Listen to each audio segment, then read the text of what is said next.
était une fois Mamadou. Mamadou était un jeune agriculteur spécialisé dans la culture du plantain. Alors, ce que Mamadou faisait, c'était qu'une fois qu'il avait fait ses cultures de plantain, il devait attendre 8 mois pour aller commercialiser son plantain dans la grande ville. Le problème qui résidait en fait dans le business de Mamadou était que Mamadou faisait du chiffre dans les ventes, mais il faisait aussi du chiffre dans les pertes. Pourquoi? Parce que, hormis la production normale de sa culture de plantain, Mamadou devait aussi faire face à la partie périssable de son business, c'est-à-dire les plantains qui se gâtent, les régimes de plantains qui se font attaquer par les rongeurs. Il devait aussi parfois faire recours à une baisse de prix pour pouvoir écouler le stock périssable de son magasin ou bien de son stock de plantains. Alors, un de ces quatre, Mamadou, vient me voir. Et Mamadou me dit, comment est-ce que je peux faire pour pouvoir améliorer la partie perte de mon business? Alors là, je vais faire une petite pause. Le véritable problème que rencontrent la plupart des entrepreneurs est que lorsqu'ils lancent leur business, ils restent focalisés sur un business model de base. C'est-à-dire, si au départ, il a commencé dans le business par copie, c'est-à-dire en suivant des personnes qui le font déjà, ou bien il a eu une idée et que son business lui rapporte de l'argent, il reste focalisé sur ça.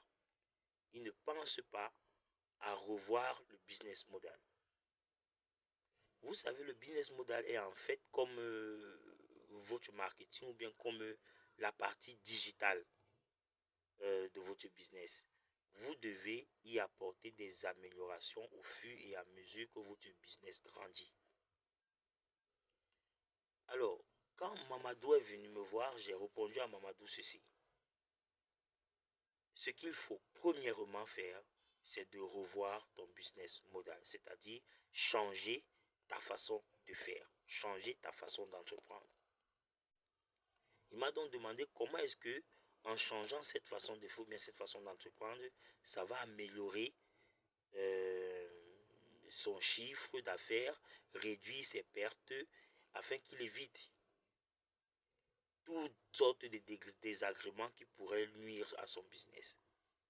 J'ai répondu à Mamadou qu'il ne va pas éviter tout cela à 100%, mais il pourrait réduire au moins les pertes de 20%. Il me demande comment. J'ai dit à Mamadou, pour pouvoir faire cela, il faut revenir sur des idées basiques. Dans une de mes vidéos, je vous ai parlé de l'idée projet. Comment recourir à une idée projet, comment réinitialiser son business et faire face à la concurrence tout en changeant tout simplement l'idée projet. J'ai donc dit à Mamadou ceci. Vu qu'il fait dans les plantains, pourquoi est-ce qu'il ne pourrait pas observer une autre face de son business? Dans une vidéo, je vous ai expliqué ce qu'on appelle les fonctions principales et les fonctions secondaires d'un business. La fonction principale, c'est l'idée mère de votre business. Les fonctions secondaires, ce sont les fonctions qui surviennent une fois que votre business est lancé. Je vais prendre l'exemple d'un garçon qui vend par exemple de l'eau dans la rue, au bensineur, au taximan ou bien au camionneur. Lui, il leur vend les bouteilles d'eau de 1 litre et demi. Et si maintenant un camionneur arrive et il prend une bouteille d'eau de 1 litre et demi et il ne finit pas la bouteille d'eau de 1 litre et demi, qu'est-ce que le garçon fait? Il est obligé de verser de l'eau. Alors pour recourir à cela, le garçon fait quoi? Il décide de venir avec des bouteilles de 0,3 centilitres. Et il réduit la marge bénéficiaire sur son prix. Ce qu'il vient de faire là, ce n'est pas améliorer son idée principale. C'est plutôt qu'il vient d'y insérer une idée en fonction secondaire.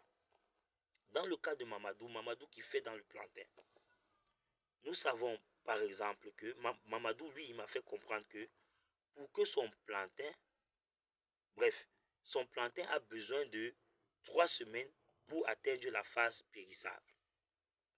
Alors, sur les 3 semaines de vente là, quel est le chiffre que Mamadou fait? Dans le chiffre que Mamadou fait, je lui dis donc, pour la partie de plantain qui va rester et qui est périssable, qu'il se lance dans la production de chips. Je parle des chips de plantain. Là, c'est une fonction secondaire. Pourquoi? Parce que premièrement, la fonction principale de Mamadou est la vente de ces régimes de plantain. La fonction secondaire du business de Mamadou ici est la vente de chips de plantain. Mamadou me fait donc comprendre que la concurrence sature déjà le marché avec la vente de frites de plantain. Je dis donc à Mamadou ceci. Qu'est-ce qui va faire la différence dans ton produit pour que les autres clients achètent le tien au lieu de ceux de la concurrence? Mamadou me répond, honnêtement, à l'immédiat, il ne saurait quoi me dire. Alors je propose ceci à Mamadou. Vous vous souvenez parfois lorsque la grand-mère nous faisait des frites de plantain, pour mieux apprécier le plantain, je parle surtout de moi, je me retrouvais en train de prendre mes frites de plantain et de tremper dans la sauce au poulet. Donc ça faisait en sorte que je n'avais pas besoin d'une seconde sauce. Donc je mangeais le plantain déjà imbibé de sauce au poulet. Je propose donc à Mamadou ceci. Dans sa vente de chips, qu'il y rajoute une autre fonction secondaire qui sera la vente de chips aromatisés. Aromatisés comment? Aromatisés au poulet, aromatisés au porc, aromatisés au jus de viande par exemple. Donc, Mamadou devait maintenant faire ceci. Quand il arrivait à la phase périssable de ses plantains, tous les régimes qui restaient en stock, il les découpait en forme de chips. Il prenait une marmite dans laquelle il faisait bouillir du poulet.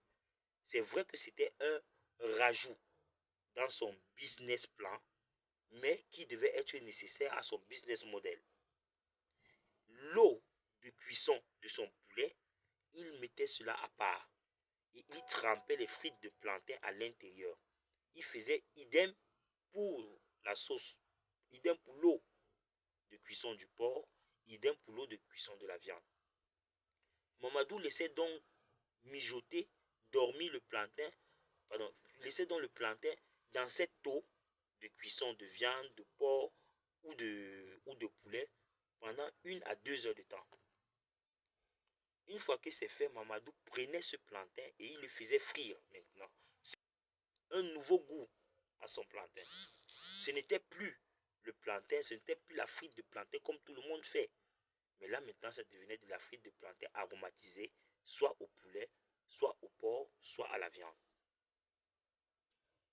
Et une fois que ça a été fait, Mamadou maintenant n'avait plus de plantain périssable, puisque tout ce qui atteignait la phase périssable était transformé en chips, et il faisait sa marge normale en vente de plantain non périssable, c'est-à-dire son plantain sorti directement de la plantation.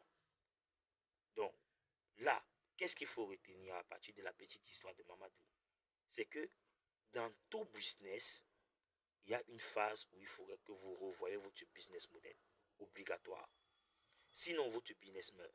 Comme on le dit en marketing, on a la phase de croissance, on a la phase de maintien de bénéfices et on a la chute sur la qualité du produit.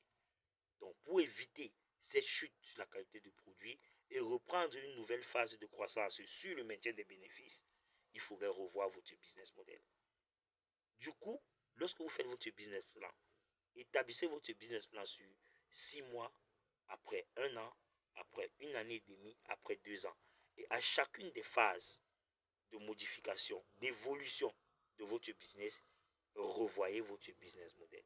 Ça permet de rendre votre business durable minimum sur une phase de 3 ans.